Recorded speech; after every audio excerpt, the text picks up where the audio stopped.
This episode is brought to you by the Tech in Asia conference. Join over 6,000 international stakeholders from the tech and startup ecosystem this October 8 and 9 at the Jakarta Convention Center in Indonesia and stand a chance to meet me in person. Or you could meet someone more important like an investor or a fellow startup founder. Visit conference.techinasia.com and get your tickets now. Hello and welcome to Startup Snapshot, a Tech in Asia podcast. If this is your first time tuning in, allow me to introduce myself. My name's Nat, and I'm a content editor and writer at Tech in Asia's Studios arm, where I craft branded content campaigns in partnership with businesses in the tech space who want to reach the Asian startup ecosystem via Tech in Asia's various platforms. When I'm not writing articles, I host this podcast where I speak to the leaders and innovators in the Asian startup scene about how it's like being a startup founder and how they got to where they are today. So if you want to hear from players in the various tech industries in the Asian startup ecosystem, check out our previous episodes, subscribe on whatever platform you're listening from, and look out for the rest of this season's run. Anyway, as with tradition, with me on today's Season 2 kickoff is Maria Lee, our very own Chief Operating Officer here at Tech in Asia. Welcome back to the podcast, Maria. Thanks, Nat. It is such a treat to be here. How are you doing? Just a little catch up from Season 1. It's been what, like 3-4 months? Yeah. How's it been since then? It is true what they say. Startup life is crazy, and every single month feels like a year, and every single day feels like a week. So it's been absolutely insane. The first 3 months, I feel like my learning here has come in different waves. And after 3 months, I'm like, oh, okay, I got it. Here's what I know. And then I think I'm good. And then literally the next week, something will totally upend my preconceived notion of, my own ability to be on top of shit or whatever. And so I'm going through this constant learning phase. And yeah, constantly challenged. But okay, so famous last words. I feel like I now understand the full challenges of everything. So I'm sure that means that next week I will be totally hosed by some unforeseen fire drill. Well, we'll check back with that on Season 3. Yeah, exactly. Yeah, but is it, because for me, right now, it's crunch time. How's your plate going? My plate is also quite full. It's the Q3, Q4 thing going on. It's the Q3, Q4 thing going on. We have lots of really awesome stuff happening soon. Obviously, our conference coming up in a month. This 1 week at the end of September, we somehow have 4 different events that we're running with different partners, which is great, but obviously a little bit not so for the team. We're moving offices in the middle of October. We are going on our company retreat to Bandung, and everybody's like, what are we doing? I'm like, I don't know. Maybe we'll go rafting. We'll see. Maybe we'll finger paint. No clue. Finger painting. Yeah, I just threw that one in there. Okay, I'm suddenly looking forward to it. Oh, okay. That was a selling point. All right. Yeah, okay. Yeah. But yeah, you mentioned we got a lot of events coming up, but we've also had a lot of events that just passed. Yep.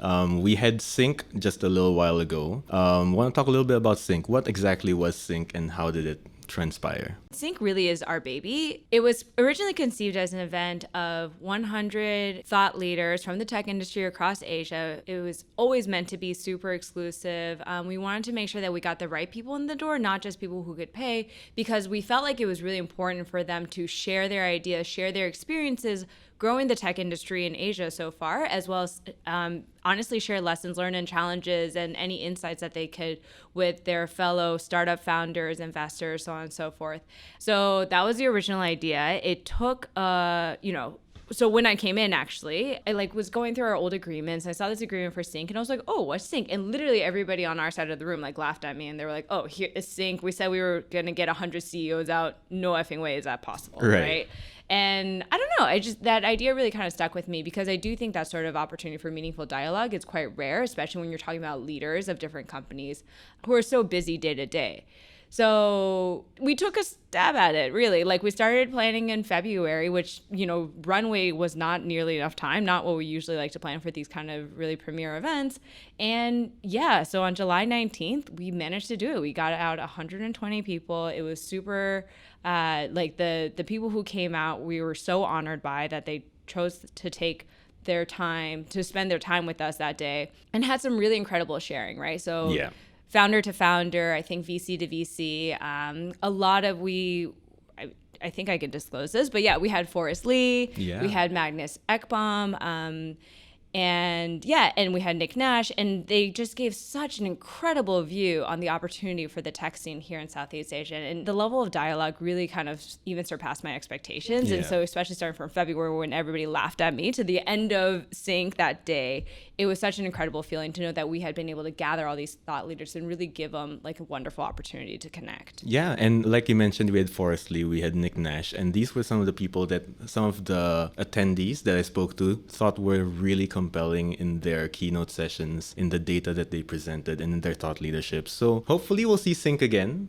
Definitely Sync we'll see 2020. Sync. Yeah, Sync 2020. So I guess everyone has that to look forward to. On a smaller scale, we've also been having monthly subscriber exclusive events for all of our Tech in Asia subscribers. Sure. We've had fireside chats. We've had just people coming to share their startup story. We've also had one which was a pitch night where we invited startups to our humble office here to pitch their startup idea to investors and win some real funding. But like you mentioned, we have upcoming events as well. We have the conference that's happening in October. What can we say about the conference? This conference is going to be truly our flagship conference. So I think as many people know, we used to have all these different city-specific conferences. And this year we just decided to consolidate all of these because it felt like we were splitting the community in many ways and making people choose between geographies, which is obviously not the point of Tech in Asia. Like our goal is to build a broader community where everyone's connected.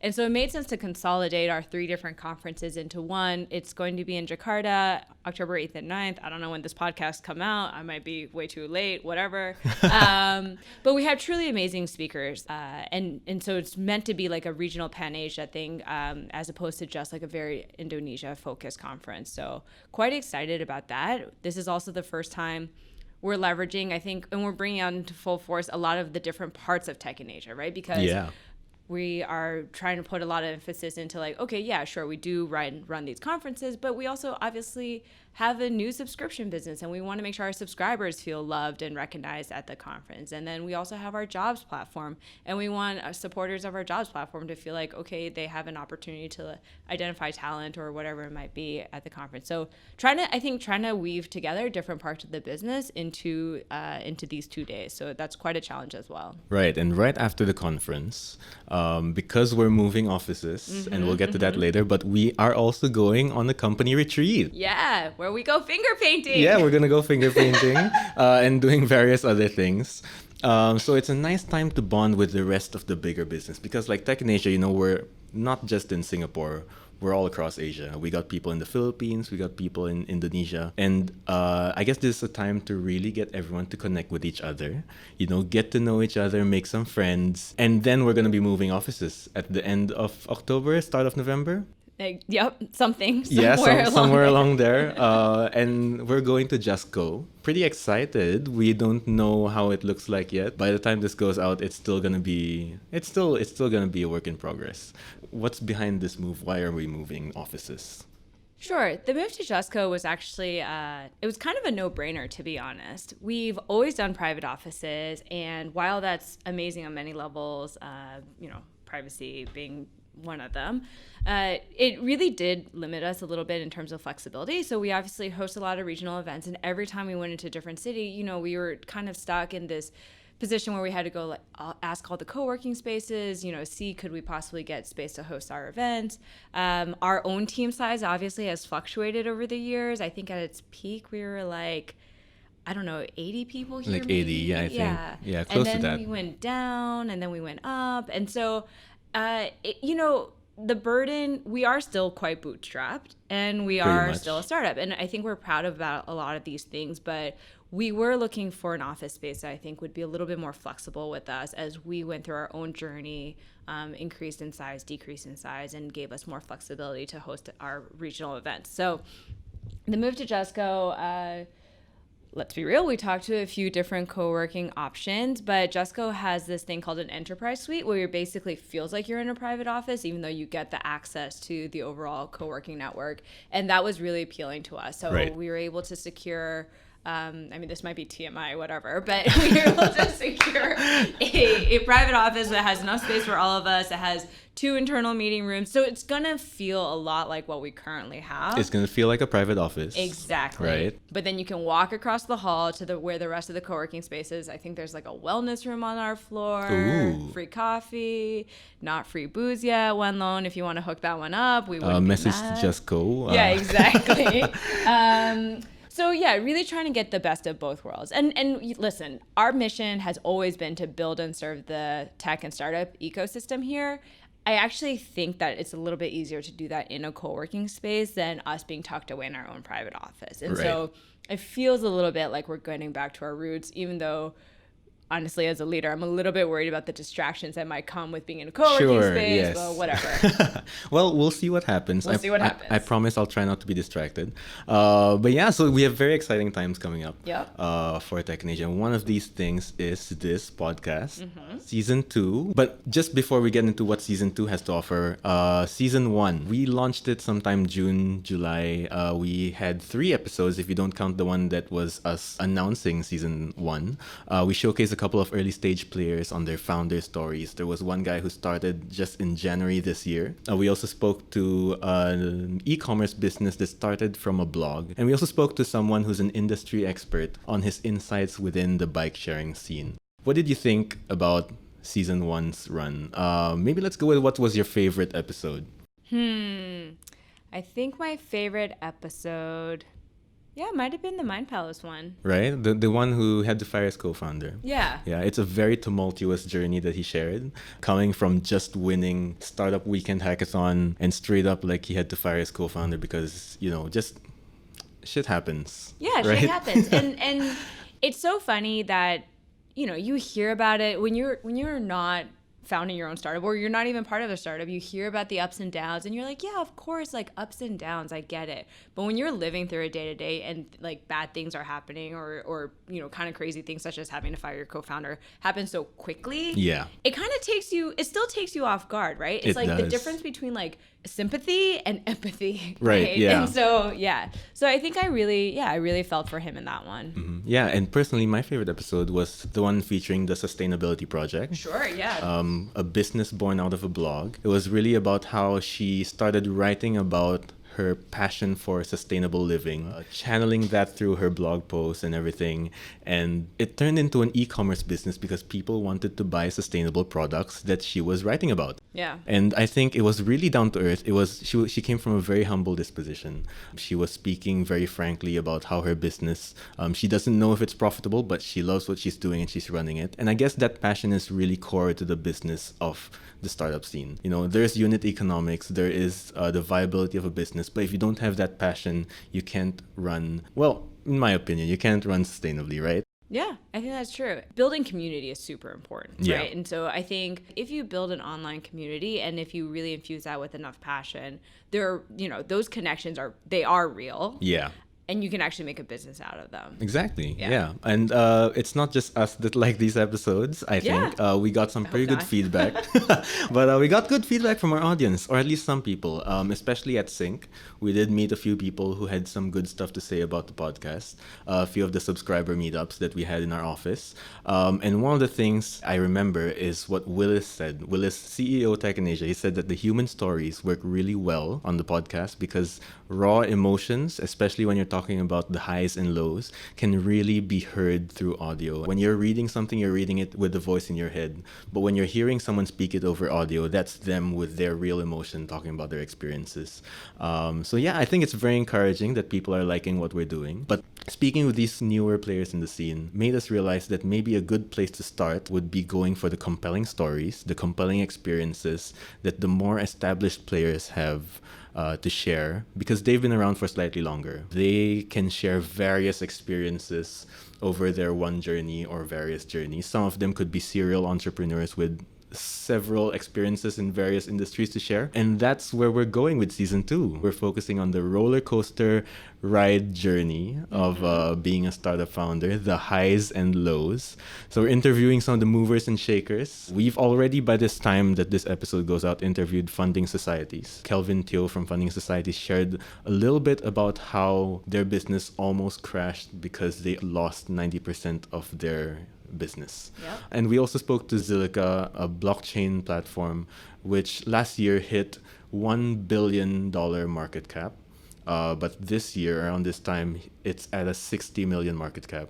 So it was very interesting. We also spoke to Joel Neo from Fave. He has a very interesting story to share. He's one of those serial entrepreneurs. Yes, Started a business definitely. at 20 years old, still in school, found several businesses along the way, headed Groupon Malaysia, headed Groupon Asia Pacific, and now he's heading Fave, one of the so-called super apps that we're observing in the region. What do you think about this upcoming season? What are you excited for? I'm super pumped for this upcoming season. I mean, I think we can share with the listeners, but the internal conversations we had after season 1 was that we felt like, for even having done a very short, basically a 4-episode mini season, that this was something that really excited us. Yeah. We didn't know if, like, it felt like we were able to showcase our own community and the tech industry here in a very different way than we've been able to do with some of our other more established, platforms such as the news side or studio side. And it really felt like a greenfield opportunity for us to kind of tap into that community and network. And so, yeah, we were pumped, and we kind of went all in. I mean, Nat, do you want to... Oh, yes. So, well, season 1... Season 1, what was the difference? Season 1, we had a very different equipment setup. Sure. By this time in the episode, if you just came from listening to season 1, you'll notice a slight difference in audio quality. We hope. That's because... Well, we hope so. I haven't cut this episode, haven't edited it, but fingers crossed it turns out all right. We have proper equipment, proper mics. Looks very legit. This is amazing. Like season 1, we were using a cardboard box around a different microphone that we just borrowed from someone else.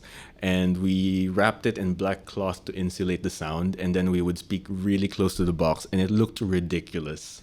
Like we were joking that we were bootstrap productions, because that was really like, it was a $0 setup. Yeah. And now we have proper equipment. We're doing this properly now because we know that people like it. So we want to do the best that we can. So yeah, I think we're really excited that we have people with compelling stories. We have better equipment.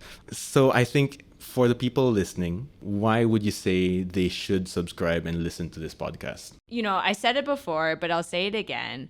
Our entire goal here, our existence, is premised on the fact that Asia's tech scene has a lot of amazing stories that we really need to be telling. We do. And the podcast is a different format of those stories, right? And so I'm super aware that like all these incredible news organizations, media organizations are starting to cover the Asian tech scene because of a lot of the big Chinese players.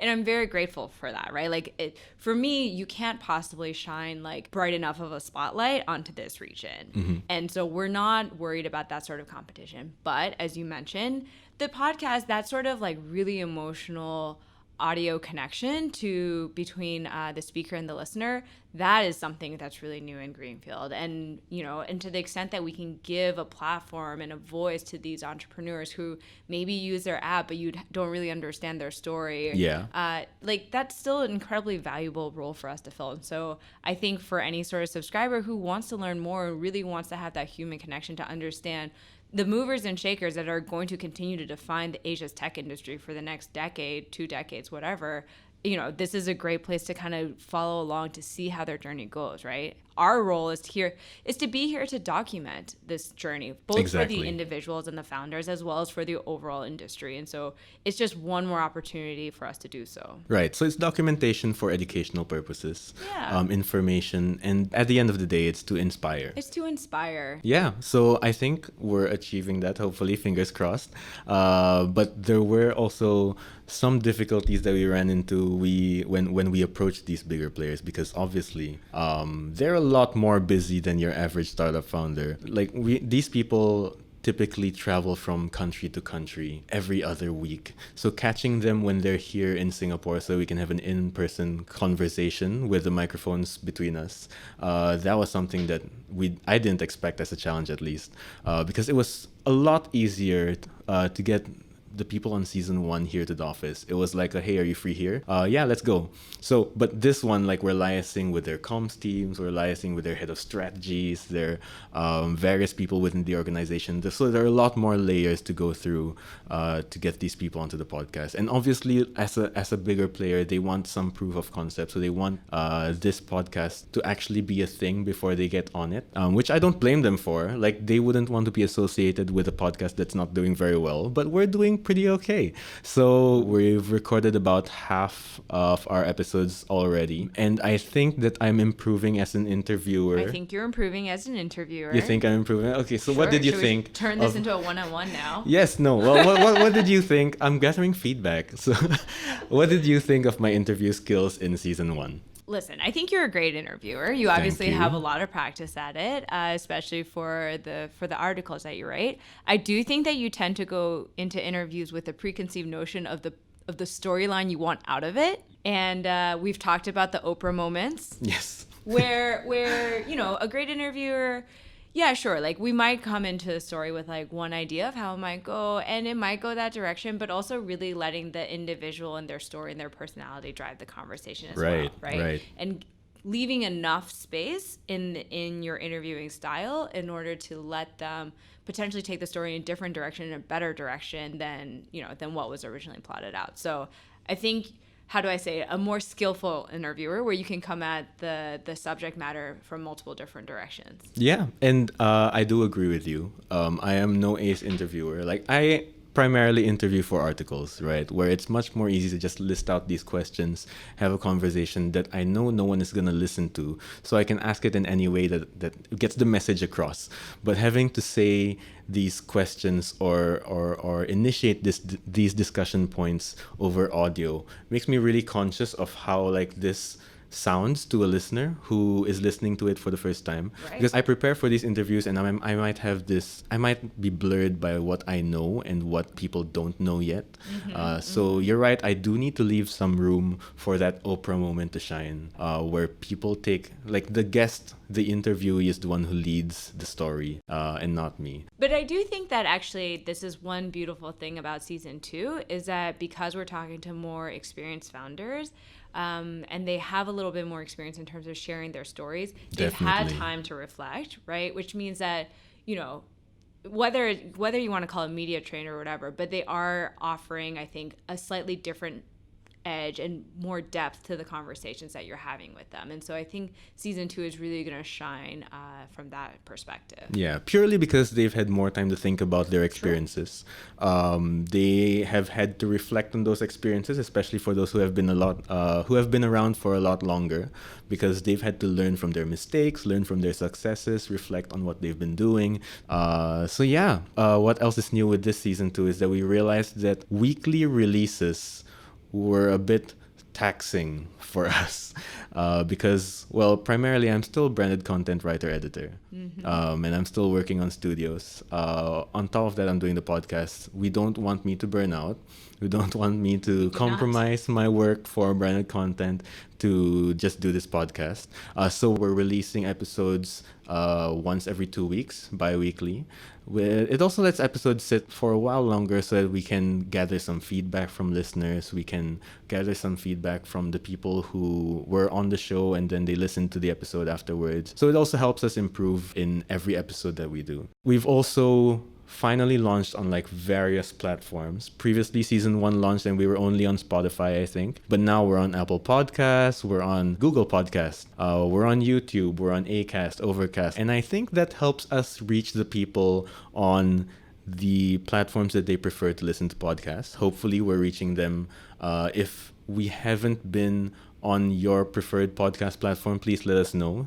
Send us an email at podcast@techasia.com, or you can just leave a comment wherever you're listening from. We're also launching a new segment, title work in progress, but I'm calling it What Do You Want to Know? We're launching Instagram stories with fun facts on some of the startups that we're featuring that end with a question to our audience. What do you want to know about funding societies, Zilliqa, Fave? So by the time this is out, you would have seen those 3 stories go up. So do look out for those in the coming weeks, I guess. This season 2 is going to run until the end of the year. So as long as you see something from the Tech in Asia Instagram page that's calling for your questions for a particular startup, if you want to get involved in the conversation, you want to be part of the interview process, send in your questions and we'll see if we can get these guests to answer them. I have a question for you. You do? Okay. I do. I would like to know how you feel as our podcast host between season 1 and season 2. Yes. Because I would say the internal level of support that you've been able to receive, I mean, mics and equipment notwithstanding, has also differed a little bit. So how has that impacted, I think, your perspective on the podcast and what you feel like we're able to do with this platform? Well, primarily, when we started season 1, it was a project, right? It was like a guerrilla podcast. It was a guerrilla podcast, right? Like it was something that we could put out. It's like low risk, low cost. But now that we've seen some good feedback, even internally, some of the people in the office have been very supportive of what we were doing here. We've got some support from the marketing team in terms of marketing this podcast. I've also got the support of our video producers on how to edit the audio for the podcast. It's very encouraging to see that what I guess from a very narcissistic point of view, from what I envisioned, like really becoming something that people think is good, right? And I think one of the real moments where I thought that, wow, this is actually good is when Willis brought us into the meeting and like it was me, you, Willis in the room. I think Melvin, our head of creative, was there as well. And we were discussing how to take this podcast forward because he really sees the value in it. And even trying his best to get sponsors for the podcast because he thinks that this is really something that we can take moving forward, at least slightly longer term than we initially imagined it. So it's been really encouraging, really great. It's very affirmative to me that what we've been working on is something that people really like. Not just from the people who send in like, hey, I love the podcast, can we be on as well? But from people who have no stakes in it, saying that they really like what we're trying to do and they really hope to see more episodes. Yeah. So yeah, that's what I think. Hopefully, we can build towards a season 3, season 4. Themed seasons, we could have one that's like the women in the startup scene. Sure. Or we could have the struggles of people within the industry, the various different people in the industry, not just founders, because founders are like the face of most of their startups, but there are various individuals in these startups that make the startups work. Yeah, I totally agree. I mean, in that brainstorming session that you brought up, I think we kind of went overboard and came up with all sorts of different formats that we could run with. We went from like fiction to like more of like a news coverage where we could get our different journalists to come in and talk about their stories. And then I think at the end of the day, what season 1 did, for as short and blippy and not professional as it was, it did tap into the next level of human emotion, right? And I think that's really what got everybody excited, both internally and externally. And yeah, for me, even like, I think when you came to approach me to do the podcast originally, I was like, I mean, I love podcasts. So I was like, yeah, sure, let's do it, especially if we can do it under like $200. Why not? And hey, I did it for $0 at first. That's right. So power to you. But I mean, I think for what you were able to do with $0, my ROI was great, but the excitement, I think, was really what happened after season 1, and that really kind of flipped a switch for a lot of people within the company. And so that's why we're going forward with season 2 and hopefully many other seasons after that, because this is something, we're a media organization, which means that at the end of the day, we do get to cover and we get to tell the stories that we want to tell, right? We have a lot of power in sort of that choice in how we cover and what we cover. And the podcast really felt like, beyond, we're always looking for sponsors, don't get me wrong. Yeah. But beyond a sponsorship question and beyond a commercial viability question, this felt like part of our duty and part of our responsibility to the ecosystem in order to continue to have a platform to tell these stories, to inspire and to share and to show the rest of the world all the amazing work and all the amazing founders that are, grinding away day in and day out. Right. Yeah. The leaders among innovators That's in the exactly startup scene right. here Yeah. in Asia. Like you mentioned, we're always looking for sponsors. If you listening, you want to promote your businesses, products, or services to the Tech in Asia audience, you can always reach us at podcast@techinasia.com. Just let me know who you are, what you're trying to promote, and I'll connect you with the right people within the business. But you can also reach us at that email, podcast@techinasia.com, if you just want to let us know what you think, or if you just want to say hi. But yeah, wrapping this up, what's your final word for our listeners who are listening for this episode? I think to everyone in the tech industry is just keep dreaming, keep building. Mm-hmm. The stories that you hear, the stories that you read on our platforms even, you're like, oh, okay, like everyone else is doing it. Almost everything's been done. Like what possibly can I innovate? And I just think that's so fundamentally not true, right? And so keep building, keep dreaming. I think we have a lot more ground to cover and a lot of way to go. Long way to go. Yeah, we have a very long way to go, which is good. There's room to grow, room to experiment, room to play. So yeah, I totally agree. While we might be discussing very prominent startup founders this season, some of them way more prominent than others, they'll be discussing the moments where their company almost never got to where they are today. Right. These are the moments where they could have crashed and burned and just gave up and went back to just doing anything else. But they came out on top. So I think what really is important is listening to these stories to see how this can apply to you, to see how you can learn from their mistakes, their successes, and just be inspired that if they could do it, you can do it too. But that's all the time we have for today. Thank you so much for joining me again, Maria. And to all our listeners coming from season 1, thanks for sticking around. For those just joining, I hope you like it so far. But for everyone listening, I'm really excited to share some great startup stories with all of you. So again, subscribe to us wherever you're listening from. We're uploading episodes every other week. You can find us on Apple Podcasts, Spotify, YouTube, and wherever else you get your podcasts. And episodes will also go up on the Tech in Asia webpage at techinasia.com/startup-snapshot. If we're not on any platforms that you're listening from, let us know. And it would be very nice if you could leave us 5 stars on iTunes or Apple Podcasts and leave us a nice review. Let us know what you think. Or if you don't use Apple Podcasts or iTunes, you can also email us. We'd really love to hear from you. Drop us a line at podcast@techinasia.com to let us know what you think of the podcast, because I'm a slave to affirmation. I need you to tell me that it's good. But I also promise to take any of your criticisms very gracefully if you promise to be nice about it. So thanks again for tuning in to Startup Snapshot. My name's Nat. Goodbye.